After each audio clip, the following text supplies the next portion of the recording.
I love Halloween, by the way. I love it. Something about this time of year. I mean, it's just perfect. Obviously, Halloween has become what it is because of what was happening naturally. Yeah. So the fact that things in nature, plants are dying. Yes. Rotting. The days are getting shorter. Yep. The nights are coming sooner. All that plays into the spooky, eerie aspects of this holiday. The darkness is taking over. Yeah. Amazing moons with clouds sweeping by in front, yes. and the branches are losing the leaves. The zombies wandering the streets. Oh, well, all those yeah. things Yes. that happen That's this time of year. obvious. Yep. Well, that's part of the cool thing about Halloween, right? I mean, there is something really cool about being outside and just all these freaks. Not in the sense that the Houdini was talking about, but all these freaks in the sense that Houdini's song was culturally appropriated for Halloween parties in elementary schools. Okay. Just wandering, in costumes. It's pretty cool. It is. It's like a safe purge, I guess, maybe. A safe purge. Okay, I like it. Purge. That's apropos. So much of what I'm going to tell you about, share today, comes from the work of Joel Best and Gerald T. Horiuchi, I'm going to say, who published a paper in 1985 called The Razor Blade in the Apple. Now, since then, Best has continued to update some of their findings over the years, but I relied mostly on just the paper as it was published then, because that most clearly reflected what we thought, how we thought and felt at that time. We were growing up in the 1980s. So, and that's what we're going to be talking about. We're talking about Halloween sadism. We're talking about this idea that there are people out there that want to harm children, particularly on Halloween night, Right. by tainting in one way or another their Halloween treats, making them dangerous. Right. And although fears of Halloween candy can be tracked back to the 19th century, it turns out, Oh, when really? mass-produced candy found its way onto store shelves, which seems to me, right? You could think that this is just like a big Halloween candy thing, right? Right. Right. Buy the packaged candy. It's safer. Don't go with the Yeah. fruit and stuff because that's dangerous, right? It's big candy stretching their arms into everything. Yeah. That's got to be it. The origins of this, and whether that was true in the 19th century during the 1800s or not. Two tragic stories from the 1970s helped fuel the fear that gripped us one night each year throughout our youths. So, sure, it began a long time ago, but it was kind of low level, and then during the 1970s, it grew. Yeah. 1970, as reported by the New York Times, at the time, a 5-year-old Kevin Toston, say Toston, one of those, who had eaten Halloween candy laced with heroin, died Eesh. in November of that year. Ugh. The authorities at Children's Hospital ordered an autopsy on the victim, who fell into a coma after eating the candy. Wow. He collected the candy during his trick-or-treat rounds. Doctors said that the boy had suffered an overdose of narcotics. Analysis of some of the candy he had eaten showed that heroin mixed with quinine, Quinine. I'm going to say it, in powder form had been sprinkled over it. Wow. And then in 1974, after trick-or-treating, Timothy O'Brien asked to eat some of his candy before bed. He selected one of the pixie sticks he had collected. When he had trouble pouring the powder into his mouth, his father rolled the straw between his palms to loosen it. And after consuming the candy, Timothy complained that it tasted bitter. His father gave him some Kool-Aid to wash the taste out. Timothy began vomiting almost immediately, and within minutes, he was convulsing. Oh my God. His father called an ambulance, but Timothy died en route to the hospital less than an hour after consuming the pixie stick. Wow. And that was what? So- Cyanide or something? Do we know? We'll follow up on these stories a little later. All right. Okay. All right. You're not going to tell us. But a pixie stick. Yeah. Those are sealed, Yeah. right? Yeah, there's like those tubes Yeah. with powder. Paper tube. Yeah.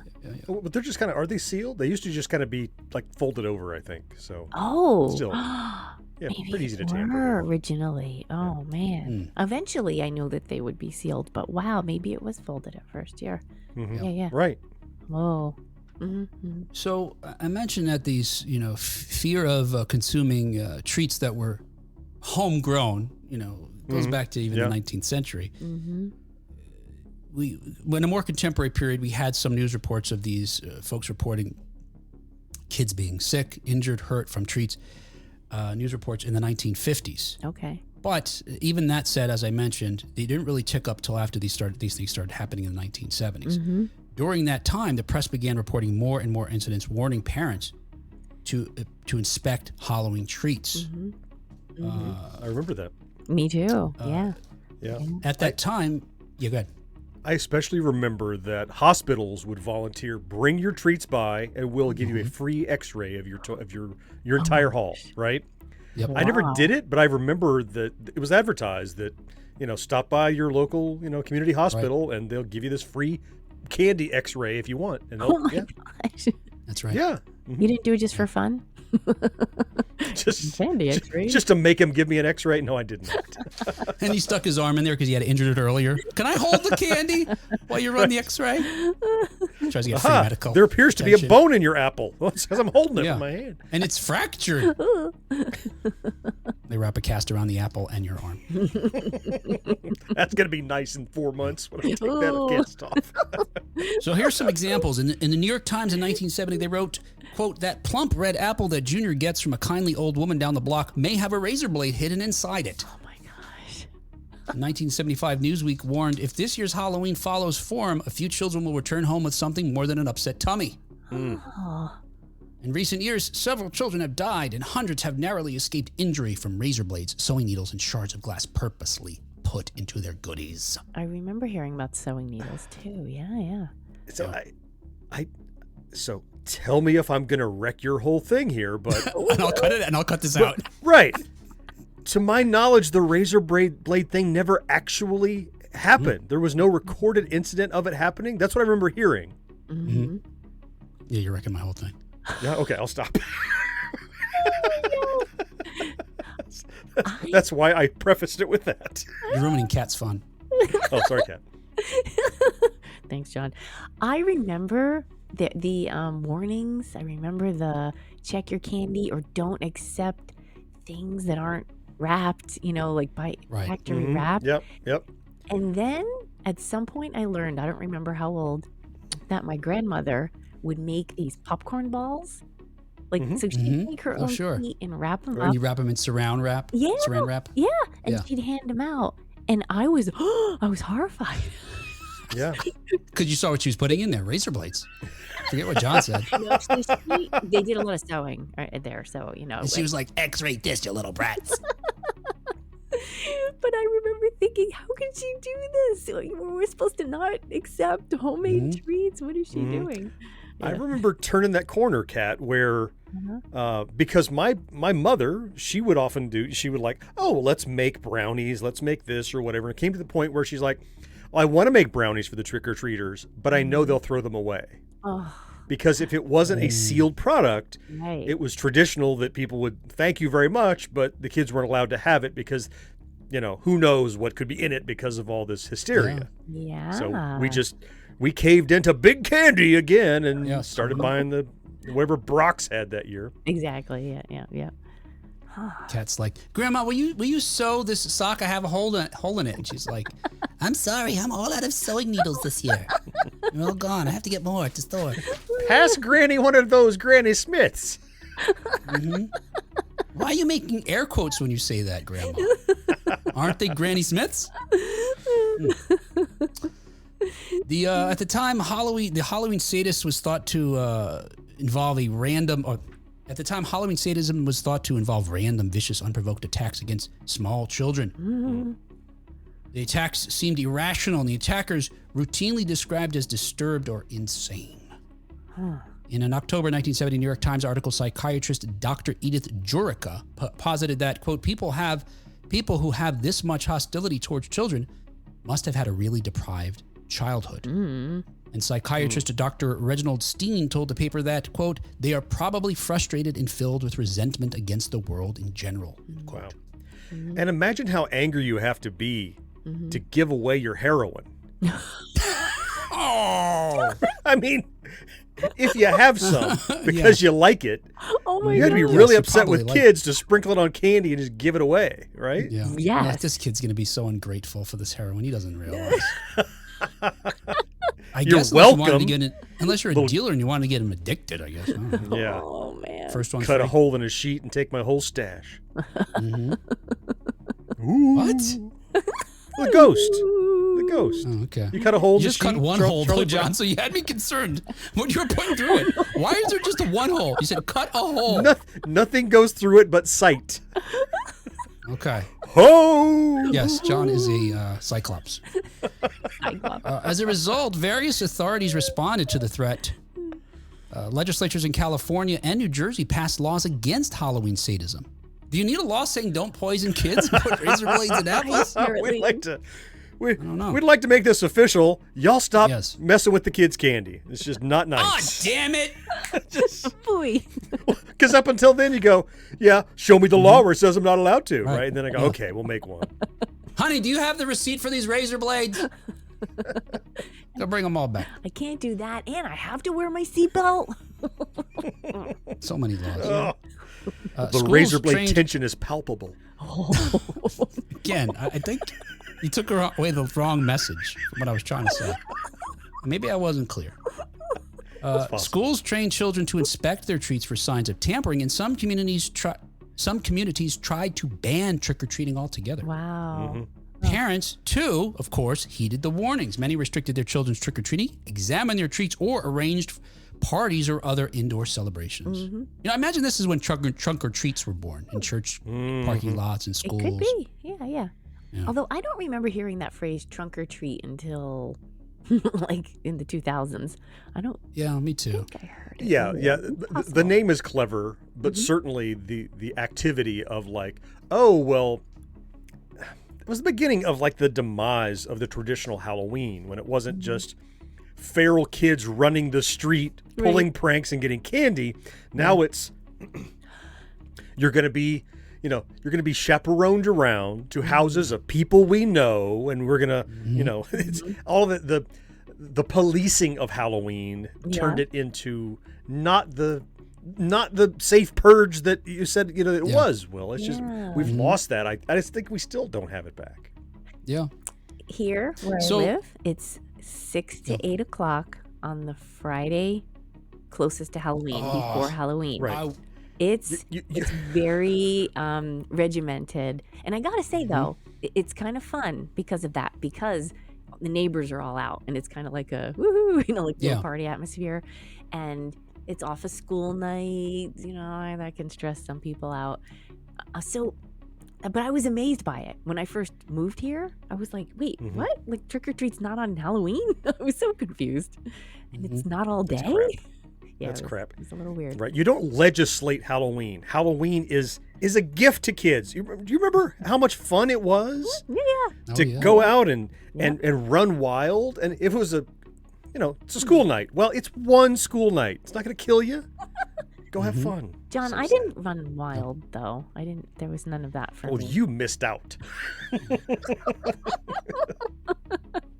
Clearly. So John, you were sort of getting to this.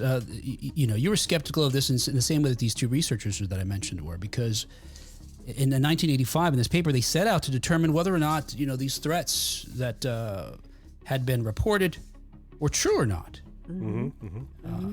Now there's no reliable official statistics on Halloween sadism, it turns out. So instead, Best and Horiuchi examined the coverage of Halloween sadism in 4 daily newspapers between 1959 and 1984. Now there were some limitations. They conceded that whereas the New York Times, for example, proved to be unusually complete in their coverage of these types of stories, the published indexes of the Chicago Tribune, which they also relied upon, and the Los Angeles Times were less thorough. They also examined all Halloween stories in the files of the Fresno Bee. Oh. But by looking at the stories in these 4 newspapers, they felt comfortable they had a national coverage for different stories, because many of these papers reported stories that happened in other states. Okay. So, blah, blah, blah, blah, blah, blah. And they note that while there were some limitations, they believe this approach was strong because in the very least, it was bolstered by the fact that there's a strong business interest in newspapers reporting titillating stories that would involve Halloween sadism. It sells newspapers. Yep. So if it happened and they knew about it, one of these papers would have reported it. Yeah. Yeah. All right, so let's take a break here from our scary music for a moment, so we can play a game. Because once again, it's time to play. Oh, it's been so long. In Philadelphia, it's worth $50. So I mentioned to you from 1959 through 1984, these two researchers examined all of the newspaper stories. All the reporting related to Halloween sadism, stories where children were injured by someone purposefully, again, tainting their Halloween treats. Okay. Closest without going over, how many stories were reported between 1959 and 1984? Oh, okay. I will tell you that the incidents included stories from 15 states and 2 Canadian provinces. Who's brave enough to go first here? I have a question. Can I get a clarification? Yeah. How severe must the incident be? Must it be something was found to be potentially dangerous, or something actually happened to a child? Or can you elucidate? Is that? I think I can say it's as the bar is as low as something happened. Okay. All right, that's fine. So that's it doesn't involve necessarily injury, death. Yeah. Something happened, or something was attempted. Okay. Yeah. So are we giving you a percentage here? No, a number. I want a number. Oh, how many okay. So we're incidents? guessing how were many reported? there were. Okay.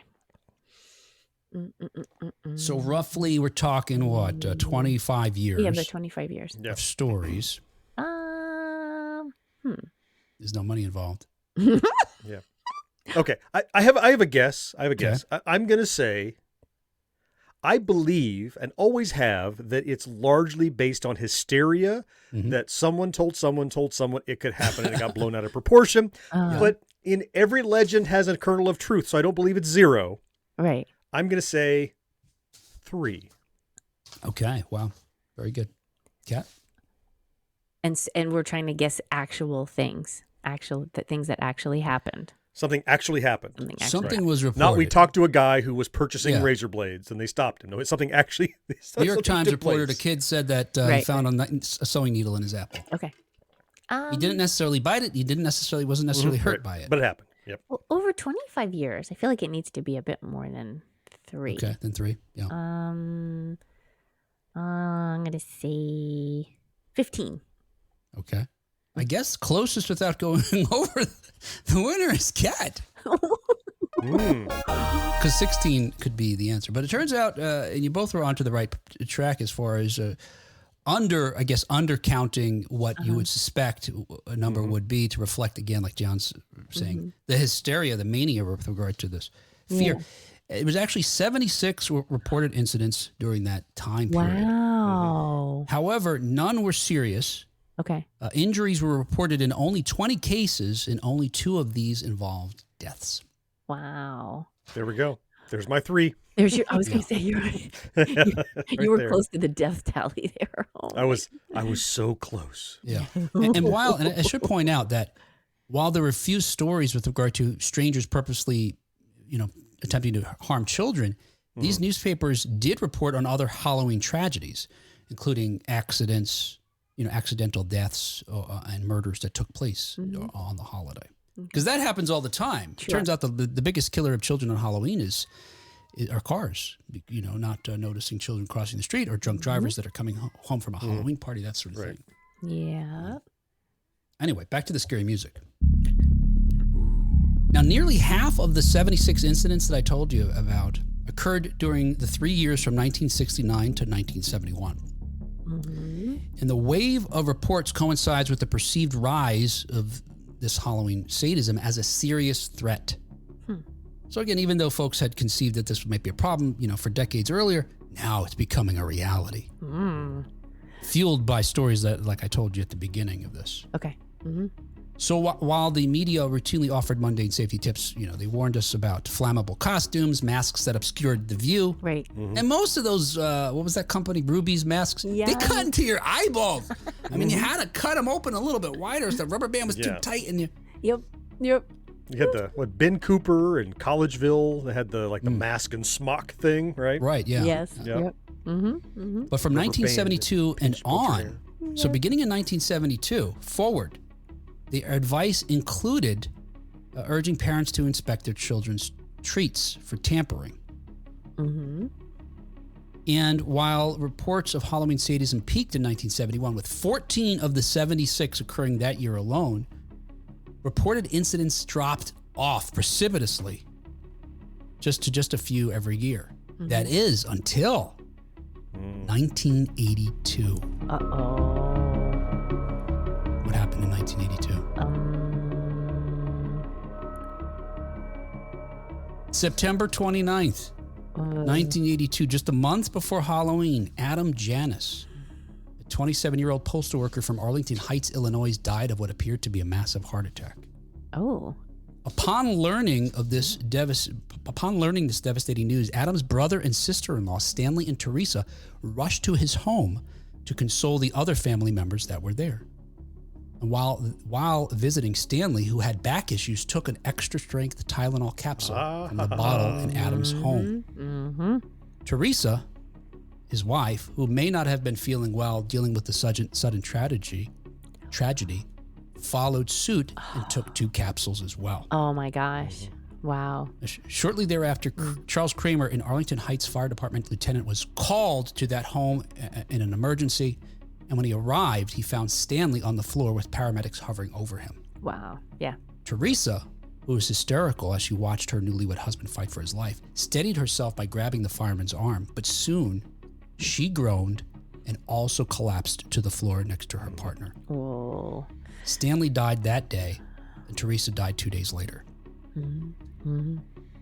When Kramer asked nurse Helen Jensen, the Arlington Heights' only public health official, to investigate the medical mystery, she spoke with family members, and she learned that the victims had each taken Tylenol that day. Mm-hmm. Wasting no time, she went over to the household and searched and found the Tylenol bottle with 6 pills missing, which started to confirm her suspicions that obviously this was probably the culprit. Yeah. She even took it upon herself to play detective and searched their garbage and found the receipt showing that bottle was purchased that day. Wow. Right. Okay. Mm-hmm. But when she presented this evidence to the police and the medical examiner that evening, they didn't believe her hypothesis. Jensen told the Painkiller documentarians, the Paramount Plus documentary I just told you about, quote, "They laughed at me. They're not going to listen to me. I'm a nurse, a woman." But when 12-year-old Mary Kellerman from Elk Grove Village also died earlier that morning, and they learned she had also taken an extra-strength Tylenol that her parents had given to her to help deal with a cold, the connection was undeniable. Oh, yeah. And over the next few days, 3 more died suddenly after taking the over-the-counter medication. Finally, following Jensen's lead, the Tylenol taken by these unfortunate victims was found to contain 3 times the lethal dose of cyanide. Oh my God. Wow. Isn't it? It's almost, I don't want to say understandable, but it's almost, you can see why someone might not be quick to judge this trusted over-the-counter medication. Because it wasn't at that point suspected something had been tampered with. But if she was calling attention, hey, they both took a Tylenol, you can go, well, Tylenol's not a big deal. Don't worry, that can't be the problem. Sure. Because certainly no one knew they had been tainted. Right. But as you said, once there was a connection outside of that one home, and you're like, well, this is tough to ignore, and that's when it all blew open. Yeah. Yep. To their credit, Johnson & Johnson, who manufactures Tylenol, took immediate action. They recalled more than 31 million bottles that were still in I circulation. remember that. Yep. They quickly established that the cyanide lacing occurred after cases of Tylenol left the factory. Right. Yeah. Someone, the police hypothesized, must have taken bottles off the shelves of local grocers and drugstores, laced the capsules with the poison, and then returned the restored packages to the shelves to be purchased by the unknowing victims. Now, if you recall, these types of pills were the kind you could just pull the 2 halves apart That's and right. gain access to Just the a medication. powder inside. Yeah. Right. Yep. Yep. One man named James Lewis claiming to be the Tylenol killer, wrote a ransom letter to Johnson & Johnson demanding $1 million in exchange for stopping the poisoning. Oh, boy. And after a lengthy cat and mouse game, the police arrested Lewis in New York. Mm-hmm. Upon his arrest, Lewis told authorities how a person hypothetically behind the attacks may have carried out the killings by buying the Tylenol, adding cyanide to the bottles, and returning to the store shelves. He even included details like, well, they would have a certain kind of pegboard where they could use to drill into the thing, and very detailed. Yeah. Huh. He was also found to have previously possessed a poisoning book. Huh. And according to a confidential law enforcement document, his fingerprints were discovered on pages related to cyanide. Okay. In spite of this, however, Lewis was never linked directly to the Chicago area murders. But he was charged with extortion and sentenced to 20 years in prison. Okay. Good for him. He was released after only 13 years in 1995.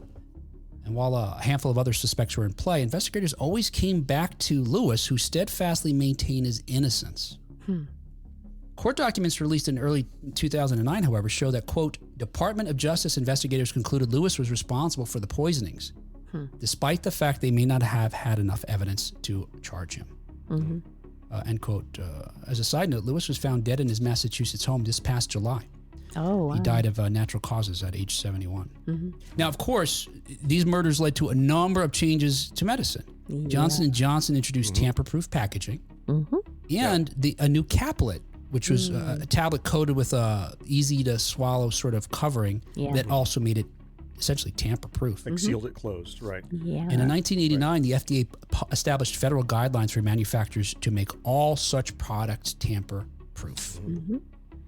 Right. I think it's worth calling that out, especially for any younger listeners who might not remember pre-82. Right. That was everything that you see now, the paper seal that says if this has been tampered, do not, return to the store, and the shrink wrap around bottles and things like that. That was nothing. You could open a bottle just like it was yours. You already owned it. There was nothing to stop you from opening it and rummaging your finger around and going, yep, that's pills, and putting it back on the shelf. All of that came out of this incident that, as you said, it wasn't just for Tylenol and Johnson & Johnson. Everyone did that because no one wants that to happen to them in the future. If it does, they've done everything they can to stop it or prevent it. Yep. It's interesting that it suggests that I guess our society at that point was naive to the possibility of these types of dangers. I mean, it seems like a no-brainer that you'd protect medicine in some way. But who would do that, right? You have to wonder what kind. It takes a special kind of lunatic to believe. Let me randomly poison people who I've never seen just because. Why? Yeah. So it's because it's a crime. With what's the motive? What would be the motive of tampering with this thing that goes to someone you'll never know? That you never. Other than getting in the news or something. It was unimaginable until now. It was, unavoidably imaginable now. And if it was for a specific victim, it's astonishingly ineffective, right? Right. It just, it's a special. There are much more efficient ways to poison people. I'm sure. I don't know. I'm assuming there are more efficient ways. So you're not admitting to a crime or a potential crime? Uh-oh. No. Do not get Phil Collins after me at a concert. No, do not. J'accuse. Oh, here you go. There it is. J'accuse. I'll probably cut that out. That was sloppy. So in the weeks that followed this Tylenol scare, there were hundreds of reports of copycats adulterating food, over-the-counter medications, and other household products. And as Halloween approached, because this happened in September. Yeah. September of 1982. So just a month later, we were celebrating this holiday, but as it approached, the media repeatedly warned parents that trick-or-treaters would be in danger. Yeah. Some communities discouraged trick-or-treating for Halloween, and American grocery stores reported that candy sales were down more than 20%. Wow. That's big. In the wake of the scare, the confectionery industry tried to reassure potential customers in a white paper on Halloween candy tampering. The report noted that more than 95% of the 270 potential Halloween 1982 candy adulterations analyzed by the FDA showed no tampering. Although some authorities began to believe, as one FDA official concluded, that the fear was a result of, quote, psychosomatic mass hysteria. And in fact, many, if not most, the reports of Halloween sadism were of questionable authenticity. 2 of the 76 reported incidents were determined to be hoaxes, and the researchers concluded that the others were likely the result of undiscovered fraud. The problem is you cannot unring that bell for the public, for parents, for the paranoid. Yeah. And no one wants to be the one who says, "Oh, it's fine." My kid is not going to be the one that tests the theory, right? You're going to err on the side of caution because the news is telling you that. It's terrible what happened to Halloween. And you can't, these researchers concluded that you can't blame the media entirely, because although the media can play a role in manufacturing crime waves by focusing on, a particular type of offense. Right. As we talked about, with 76 incidents reported over a 25 period, and many of these were 1 or 2 sentence, line items in a newspaper, they weren't talked about very much. So it wasn't the result of the media, conflagrating. I don't know what the word would be. Yeah. This scare. Is that bursting into flames? Maybe they're conflating it. Imagine you don't have a flame-proof. It's very incendiary, that's for costume. sure. Yes. Incendiary, there you go. Yeah. Instead, Best and Horiuchi concluded that the belief that Halloween sadism was a serious threat can be characterized as an urban legend. Myth busted. Clank. And they explain, because I honestly don't know I think these folks are sociologists, but I'm not positive. But they explain that in general, urban legends are the products of what they describe as social strain. And that a form of a strain, and the form of strain that seems most clearly linked to Halloween sadism, and it was the growing sense that children were no longer safe in the United States. It's 10 p.m. Do you know where your children are? Right. Yeah. Right. It was during the 60s and 70s that physicians and social workers promoted child abuse as a major social problem. The popular press responded with dozens of dramatic stories about children who had been cruelly treated by their parents. The rhetoric of this campaign emphasized that all children were potential victims, that child abuse occurred in all sectors of society, and even parents who were certain that their children would never be abused could worry about losing their children to other threats. And during the 70s and 80s, you'll recall that there were emerging campaigns against incest, child pornography, child molesting. We had more than one special episodes of our favorite sitcoms, including Different Strokes, that addressed some of these issues. In turn, contributing to a larger sense of children being in jeopardy during that time period. What's interesting is, while these factors may have contributed to the fear of a Halloween sadist, they actually highlight the actual threat that children faced during the 70s, 80s, and today. That is that a child, or I guess anyone for that matter, is more likely to be hurt by someone they know than a complete stranger. Which brings me back to the 2 stories from the 1970s I shared earlier. Oh, bazinga. Here we go. The true tales that likely lent credence to a rising fear of Halloween sadists. Oh my God. So you recall that in 1970, a 5-year-old Kevin Toston died of an apparent narcotics overdose. Well, after further investigation, police concluded that the child swallowed a capsule of heroin and not Halloween candy. Inspector Robert Slotky, chief of the Detroit Homicide Bureau, said that the boy had apparently swallowed the drug while visiting an uncle's home. The child had gotten into the uncle's poorly hidden stash of heroin, eaten it, and died. It seems the family had concocted the Halloween candy story to cover for Kevin's uncle. To cover for Uncle Druggy. And even more tragically is the story of Timothy O'Brien, who I told you passed away in 1974. As the investigation I'm not going to into like this pixie stick story. Yeah, you're not. As the investigation into Timothy O'Brien's death continued, investigators began to suspect Timothy's father, Ronald, of the heinous murder of his son. No. None of the homes to which O'Brien had taken his son to trick-or-treat that Halloween had given out pixie sticks. Okay. Busted. And he even concocted a story that, well, it's that one home, though, that I think is abandoned. There was somebody in there. I saw his hairy arm come out. He handed the pixie sticks. Okay. And the police found that while that house wasn't occupied during Halloween, it's because the gentleman, I think, was an air traffic controller and actually wasn't home till 11 p.m. that night. Anyway, the investigators soon learned that O'Brien who was over $100,000 in debt, was about to have his car repossessed, had defaulted on several bank loans, and had his home foreclosed on, had also taken out life insurance policies on his children in the months preceding Timothy's death. You son of a bitch. It gets worse. Oh my God. Various policies, 3, went to the insurance company 3 times, and by the second and third time, the insurance companies were like, I don't think you should do this or need this. Mm-hmm. But ultimately, these 3 policies totaled approximately $60,000 in 1980s money. Mm-hmm. They'd be equivalent of over $350,000, I think, today. Sure. Police also learned that on the morning after Timothy's death, O'Brien called his insurance company to inquire about collecting the money. Oh my gosh. Oh. So And after learning that O'Brien had visited a chemical supply store, in Houston to buy cyanide shortly before Halloween, although he left without purchasing anything, police arrested him. O'Brien, who maintained his innocence, was found guilty and executed on March 31st, 1984. Wow. During the execution, a crowd of 300 demonstrators gathered outside the prison, with some yelling "trick or treat," and others showering anti-death penalty demonstrators with candy. And for his final meal, an apple with a razor blade in it. Oh, closure.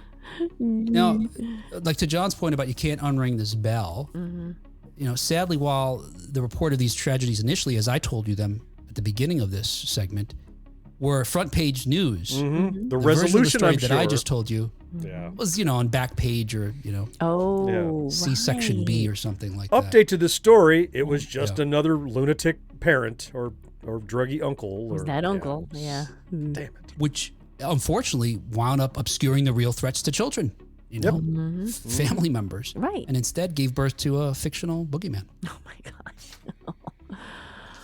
Wow. Anyway, there you go. And There's some cheery news for you for Halloween. My poor Nana got falsely accused of Right. By us. Right.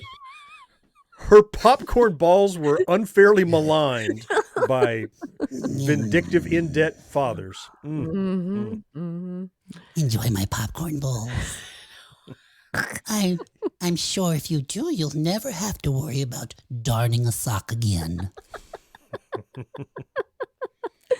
She sounds like the witch in Snow White. You look like you could use a shave. Have a popcorn ball.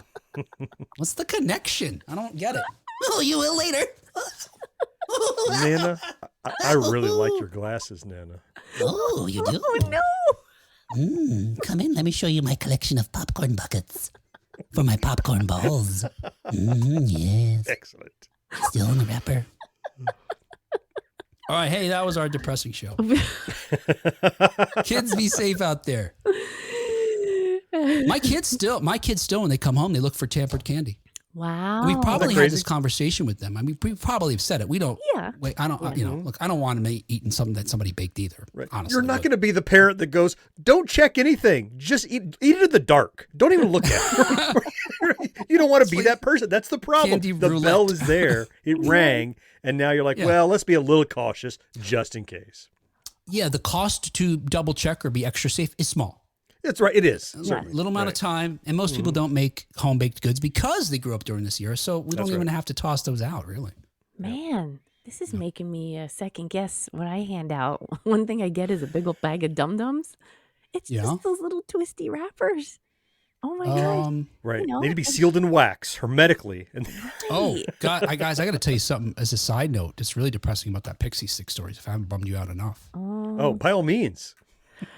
Keep it This going. guy, so John, they were sealed Pixie Sticks. Wow. He opened them, poisoned them, and then stapled them closed. Oh my. Closed. Stapled? Yes. In fact, he had given out 4 of these Pixie Sticks. So his son had, I think, most of them, and when the investigators realized what it was, they notified other kids that were trick or treating with his son. He gave out others as a smoke screen, so it wouldn't be just his Yes. son. Oh, Yes. Now, burn in hell twice! It Wow. turns out that I believe only one other boy had one, and because he was trick or treating with his son. Because what the father did was, he let the kids go ahead, and then he pretended he went to a home and said, "Oh, hey, the guy was there. Sorry, he wasn't there a second ago. He gave these, And he put them in the for bag you." himself. Oh my Yes. gosh. Wait. So one of the kid's friends got one. And when the parents found out, they panicked because they knew he had a pixie stick. Mm-hmm. And they ran up to his bedroom to find him sound asleep, holding the pixie stick. Wow. He couldn't open it because it had been stapled closed. Oh my gosh. Wow. Oh. How it doesn't get much more despicable than that. Oh my Yeah. gosh. Ugh. Anyway, good night. On And that this note- cheerful episode brought to you by. Yeah. Which Um, Halloween sadist brought us this episode, Kat? I'm not sure any of our patrons want to lay claim to helping us bring this Oh. to Oh, they're in there now.